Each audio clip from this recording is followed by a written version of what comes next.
যারা গোপনে পাপ কাজ করে তাদের লাইফে, তাদের জীবনে চারটি আযাব চলে আসবে, চারটি বিপদ চলে আসবে। অনেকেই আছে গোপনে গুনাহের কাজ করে, গোপনে পাপ করে। আপনি দরজা জানলা বন্ধ করে দিয়ে ঘরের ভিতরে ঢুকেছেন, লাইট অফ করে দিয়েছেন, কেউ দেখছে না, একজন দেখছেন, তিনি কে? Allah is watching me, Allah is observing me, Allah আমাকে দেখছেন, আল্লাহ আমাকে অবজার্ভ করছেন। এটা আপনাকে সবসময় বিশ্বাস রাখতে হবে। আপনি লুকিয়ে পাপ করছেন, কেউ দেখছে না, অবশ্যই আল্লাহ তাআলা সবকিছু দেখেন। আল্লাহ ইজ ওয়াচিং মি, আল্লাহ আমাকে দেখছেন, এই বিশ্বাস আপনার ভিতরে থাকতে হবে।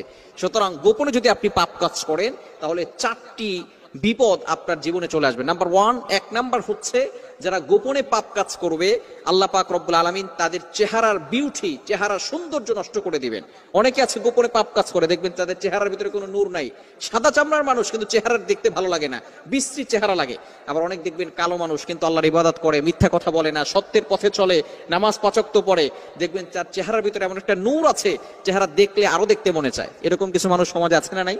এজন্য এক নাম্বার তার বিপদ হচ্ছে, তার আযাব হচ্ছে, আল্লাহ তাআলা তার চেহারার বিউটি, কিউটনেস নষ্ট করে দিবেন, চেহারার কোনো সৌন্দর্য থাকবে না।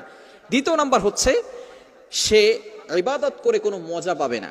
ইবাদতের যে কি মজা আছে, আপনি তো অনেক জিনিসের মজা নিয়েছেন, ফেসবুকের মজা পেয়েছেন, ইউটিউবের মজা পেয়েছেন, গুগলের মজা পেয়েছেন, জেনা করার মজা পেয়েছেন, মেয়েদের সাথে কথা বলার মজা নিয়েছেন, কিন্তু ইবাদতের একটা মজা আছে, ইবাদতের একটা স্বাদ আছে।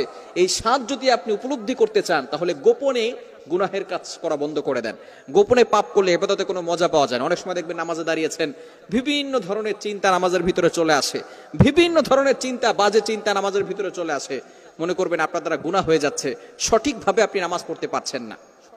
কেন? নামাজ কিন্তু আপনাকে সমস্ত প্রকার গুনাহের কাছ থেকে বাঁচাবে। আল্লাহ তাআলা পবিত্র কোরআনুল কারীমের ভিতরে নিজেই বলে দিয়েছেন, 21 নম্বর পারার 1 নম্বর পৃষ্ঠার 2 নম্বর লাইন, সূরা আনকাবুতের 45 নম্বর আয়াত, আল্লাহ বলছেন, ইন্না সালাতি ওয়া নুসুকি ইন্না সালাতা তানহা আনিল ফাহশাই ওয়াল মুনকার। নিশ্চয়ই নামাজ মানুষকে সমস্ত প্রকার ফাহেশা কাজ থেকে বিরত রাখে।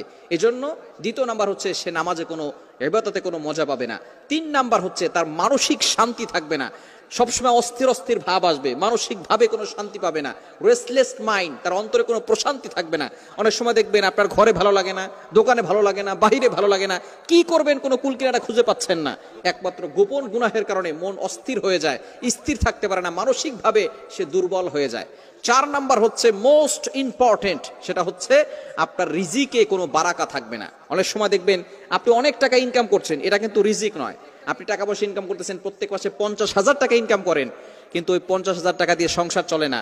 মায়ের খরচ, বাবার খরচ, স্ত্রীর খরচ, সন্তানের খরচ, খরচ করতে করতে দেখা যায় আরো 10,000 টাকা ঋণ করে তারপরে সংসার চালাতে হচ্ছে। কিন্তু অন্য আরেক ব্যক্তি মাত্র 10,000 টাকা ইনকাম করে, সেখানে সে সুন্দর করে 8,000 টাকা দিয়ে সংসার চালায়, আরো 2,000 টাকা জমা রাখে, এটাই হচ্ছে বারাকা। কিন্তু বর্তমানে আমাদের রিজিক